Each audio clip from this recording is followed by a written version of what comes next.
தகவல்களை தெரிந்து வைத்திருப்பது அறிவல்ல. Information is not intelligence. நம்மள சின்ன வயசுலேருந்தே தெரிஞ்சு வச்சாங்க. அதனால தான் பார்த்தீங்கன்னா 16 வாய்ப்பாடு சொல்கிறவனெல்லாம் புத்திசாலின்னு பாஸ் பண்ண வச்சோம்.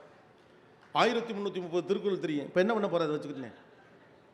என் பிள்ளை 16ஆம் வாய்ப்பாடை தலைகீழ சொல்லுவான், 100லேருந்து ரிவர்ஸில் சொல்லுவான். என்னத்துக்கு நான் டயத்தை வேஸ்ட் பண்ணுறீங்க?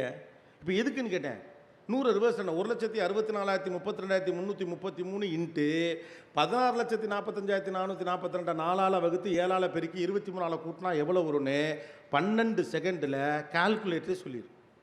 இதை எதுக்கு உட்காந்து கூட்டல் வகுத்தலாம் நான் பார்த்துக்கிட்டு இருக்கேன்? இப்போ நாம் எல்லாரும் எந்த கடையில் எந்த கோயிலில் என்னைக்கு வெண்பொங்கல் போடுவான், எந்த கோயிலில் என்னைக்கு ஓட்ட வடை போடுவான்னு எனக்கு தான் தெரியும். Information is wealth. அந்த பீரியட் முடிஞ்சிருச்சுன்னு நமக்கு தெரியல. எப்போதுமே இன்ஃபர்மேஷன் வெல்த் கிடையாது. அமெரிக்காவின் தலைநகரம் எது? அது தெரிஞ்சால் நமக்கு அறிவாளியா என்ன? இந்தியாவின் தலைநகரம் எது? தெரியாது. உங்கள் ஏரியா கவுன்சிலர் யார்? அதான் அறிவு. நீங்கள் இருக்க தொகுதி பேர் என்ன? உங்கள் வார்டு நம்பர் என்ன? அதெல்லாம் எதுவுமே தெரியாது எனக்கு. அமெரிக்க அதிபர் பேர் தெரிஞ்சுன்னா நம்ம அறிவாளி ஆகிட முடியுமா? நான் தமிழ்நாட்டில் எத்தனை தொகுதிகள் இருக்குன்னு தெரிஞ்சால் அறிவாளி ஆகிடுமா? Interpretation is intelligence. அதை வைத்துக்கொண்டு நீங்கள் என்ன செய்யலாம்? Application, action and interpretation matters, not the information and datas. Informations R flooded. அதீதமான தகவல்களை வைத்திருக்கிறோம். தேவையில்லை. இவ்வளோ தகவல்கள்லாம் பிள்ளைங்க படிக்க வேணாம். என்ன கேட்டால் பிள்ளைங்களை படிக்காமல் பார்த்துக்கிறது தான் இப்போ கஷ்டம். எதை படிக்கணும், எதை படிக்கக்கூடாது அந்த பிள்ளைகளுக்கு சொல்லிக் கொடுப்பதா? எது அறிவு, எது அறிவை போன்றது அப்படின்னு ஒன்று இருக்குது.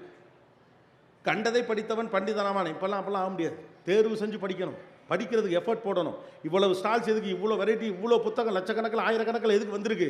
உனக்கு எது வேணுமோ அதை எடுத்துக்கங்கிறதுக்காக தான் வந்திருக்கு. போங்க, முன்னுரையை படிங்க, 10வது பக்கத்தை புரட்டுங்க, 12வது பக்கத்தை புரட்டுங்க. இதில் வெண்டிக்காய் வாங்குறீங்க, ஒடிச்சு பார்த்து வாங்கக்கூடாதுன்னு சொல்கிறதுக்கு நீங்கள் படித்தா யாரும் இங்கே ஒன்றும் சொல்ல போகிறது.